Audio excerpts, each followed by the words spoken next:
Thank you for joining the Northern Miner here at the Precious Metals Summit in Beaver Creek, Colorado. I'm pleased to introduce Fury Gold Mines' CEO, Tim Clark. Fury is a Canada-focused gold company, fresh off a preliminary economic assessment at its Eau Claire project in Quebec, and it showed strong economics, while it is at the same time drilling its Committee Bay project in Nunavut. And it also holds a significant equity stake in Dolly Varden Silver, a silver-focused explorer in British Columbia. Welcome. Yeah, nice to be here. All right. So let's jump into the deep end here with the PEA. Please walk us through some of the key takeaways of the Eau Claire PEA, and how is this study guiding your next steps? Well, look, we've got two major assets, resources, one in Committee Bay, up in Nunavut, and that's the project we drilled this summer with the help of Agnico Eagle. And then our other is sort of our flagship is the Eau Claire resource in James Bay in Quebec.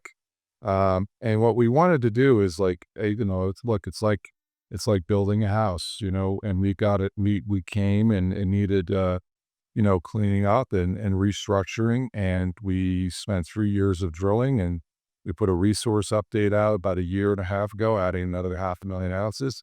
But then you got to keep going with the process because, you want to keep adding value to your shareholders. So to better enable shareholders to understand the black box that everybody kind of sees these things in, you put an economic study out.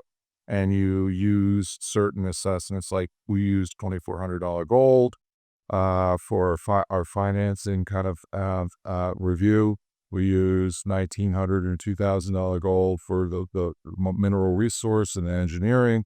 And you try to create an apples to apples comparison with your peers and the actual producing mines or what it might look like down the road. And I think the takeaway for us is, to me, it was a lot more profitable than I thought it was going to be. And, PEAs are meant to show what it could be. When you go to PFS, it's what it should be. And then the final is what it will be. But in this case, what we also added was, because of our proximity to a major mine, which is Oclair mine, we did a base case, and then we did a 2-year toll milling case where you would ship up your ore to be processed. And then we did a full toll milling case, a third case. And as a standalone, if we build the mill ourselves, it's a 41% IRR, which to me is pretty good. And the other part of it is, when you toll mill it, though, it's a lot more profitable. And so from an investor point of view, what's going to happen? And the answer, I don't know what the Oclair mine owners would want to do, but there's optionality there. We're hoping to sit down with them at some point to discuss the financing and outlook and what they want to see their project doing and what they want to use their mill for. But it's exciting for us because it gives us some format for discussion, and it gives investors an opportunity to think about how they want to bet their money on this company and the future of it. But in neither case, the takeaway is this Eau Claire resource is a lot more profitable than I think everybody thought it was. Mm-hmm. So a toll milling agreement could potentially serve as a mass starter project, perhaps, even if you do decide to build a mill down the line? Well, what you do is you would, if you did some like 2-year toll milling, you would actually build your mill yourself, but you could get started with the actual sending the ore up to their mill basically for a couple of years, and that gets you cash flow. And the idea is, the way you look at these PEAs, it's more like a cash flow statement. And if you spend a lot up front, it kind of decreases the value of the NPV, versus pushing costs to the rear improves the PEA. It's high value money, and that's a lot of how these things are constructed. It's like any portfolio, or how it's like paying your house off. You can either pay your mortgage incrementally over 30 years, or you could pay it all at once. And that's how you kind of manage the money value, the net present value. And that that plays into the IRR. That makes sense.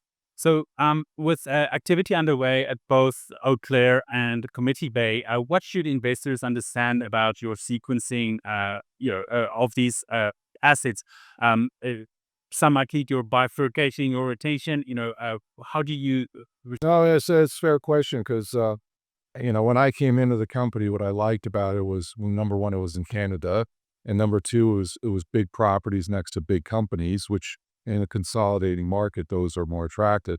But having a company, a junior company, where you have multiple assets to work with, gives you a lot of opportunity to pivot and leverage. Because, for example, with Committee Bay, you can drill up there year round. It's a lot more effective. You drill in the summer, and then in James Bay, we can drill all year round a lot more effectively and efficiently. And what we've tried to do is keep the momentum going within the company and allocate people's times appropriately. So last winter, we drilled what's called Ellinor South, which is the property next to the Ellinor mine, and we were prospecting there. And then this summer, we drilled Committee Bay because we got Agnico Eagle to come in and support that and pay for it. And then at the same time, we acquired some new property from Quebec Precious Metals in January called Sakami, and we felt that there was really low hanging fruit prospects right there. And so we wanted to go up there and spend some money and bring that resource potential out. Now, as Eau Claire, we didn't do any drilling yet this year, partly because we were going through the process of identifying doing the PEA, and we were at the point with that resource where it was like, well, how much more drilling do we need to do? Where do you do it? Are you going to step out or do you add continuity? And we've had a couple of big producers come in and look at our property and look at our data, and they gave us some suggestions to keep improving it and where to go. And now we've kind of confirmed that, and now we can go back to that property. And then you have that property to work off, which is a year-round camp. Sicania is not. Committee Bay is really not. And so now we can work on that for the next 6 months and then go back up and do these other properties next summer. Okay, lots on your plate. A lot on our plate, but that's what you want as an investor. You don't want a stagnating company. And then what we've seen in the last 3 or 4 years is a lot of people have kind of been bumping along, and we've just been very transactional and very aggressive about bringing value forth in our company. And that's where we're starting to see with the PEA. And then I'm going to front run you on probably your question is what's coming next is the drill results are coming out of the Committee Bay and Sakami starting next week. So most of our drill results have yet to come out into the market. And that's an exciting opportunity for investors who think they may have missed the run up on Fury. There's actually all the best stuff is coming at the end of the season. All right, that sounds very promising. Also, the milestones that you're working towards at the Committee Bay, what would be the next thing to look out for? Well, Committee Bay, we want to get the results, which are coming out next week. And then we want to sit down with Agnico Eagle. We got Agnico Eagle to commit last winter to a summer program because they have I think, basically a hole in their pipeline of early development. And they're looking at where they want it to be 10 years from now, right? And we have a 300-kilometer greenstone belt that's got a 1.3 million ounces on it with a lot of room for discovery. So they helped us get back into it and test some of our targets that we've been wanting to get back to for a couple of years, as well as stage fuel up there for this coming summer. So what we'll do with Committee Bay really has a lot to do with what Agnico thinks we should do. My personal guess is they're going to want us to go back out and spend more money in their summer. Okay, we'll look forward to that announcement. Then tell me a little bit about your share structure and who are your major backers? So our share structure, I think, really surrounds the fact we are New York listed, which not too many of the juniors are, and it allows us to pick up a lot of U.S. investors. So 2/3 of our investors are retail in the United States, and then our key shareholders would include one major mutual fund company in the United States, which I think people could figure it out, but I'm not. They've asked me not to say it publicly. And then also, Agnico owns about 6.5 to 7% now. Newmont owns about 5 or 6%. And then we've got some high net worth individuals that we've had for a long time in the company, including my stepfather, who's put a lot in, and myself. All right. How much skin do you have in the game? So I've got about 1.1, little over 1.1 million in shares that I bought myself. And then I've got deferred stock at the company as well as options. So I'm incentivized to stick with the company and really do a good job. Okay. So to end with, what are the top three things you'd like investors to take away from this conversation?